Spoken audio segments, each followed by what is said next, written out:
पहली बार अपनी पत्रकारिता के जीवन में हमने इतना जोर लगाते हुए एमसीडी चुनाव में किसी राजनीतिक दल को देखा। मैं ये बात क्यों कह रहा हूं?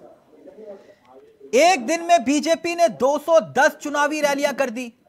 तमाम मुख्यमंत्री जयराम ठाकुर, पुष्कर सिंह धामी, हेमंतवा बिस्वा, असम से लेकर गुजरात तक तमाम केंद्रीय मंत्री चुनावी रण में।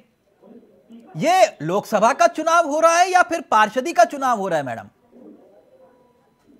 हाँ जी सर, बहुत अच्छी बात है आपकी और बहुत ही अच्छे आपके प्रश्न हैं। लेकिन आप भी जानते हैं और हमारा पूरा देश जानता है कि हम लोग जो चुनाव करते हैं, हम किसी चुनाव को छोटा और बड़ा नहीं समझते, क्योंकि हमें लगता है हम गीता पढ़ते हैं, हम रामायण पढ़ते हैं, कर्मणा जायते जंतु कर्मणैव विधीयते सुखम सुखम वयम क्षेमम कर्मणैवाभिपद्यते। मतलब जो कर्म है उसका फल हमें मिलता है। तो जब हम कर्म ही नहीं करेंगे तो उसका फल हमें कैसे मिलेगा? अगर हम ठीक से अपनी चीजों को लेकर के, अगर हम उसे बहुत गंभीरता की तरीके से देख करके कोई काम करेंगे तो ही हमें फल मिल सकता है। यानी हर राज्य के एमसीडी चुनाव में ऐसे ही जोर लगाएंगे, सिर्फ प्रधानमंत्री का उतरना बाकी था मैडम। हमेशा अपने चुनाव को बहुत ही गंभीरता से लड़ती है, ना कि यूं ही हर एक चुनाव को लाइटली लेना। ये भारतीय जनता पार्टी की बिल्कुल ही किसी भी किताब में नहीं आता। इसलिए ये कहना, क्योंकि आप दिल्ली की बात कर रहे हैं, मैं कहूं कि भारतीय जनता पार्टी का कोई भी किसी भी सन में या फिर किसी भी चुनाव को निकाल लिया जाए तो वो इसी प्रकार की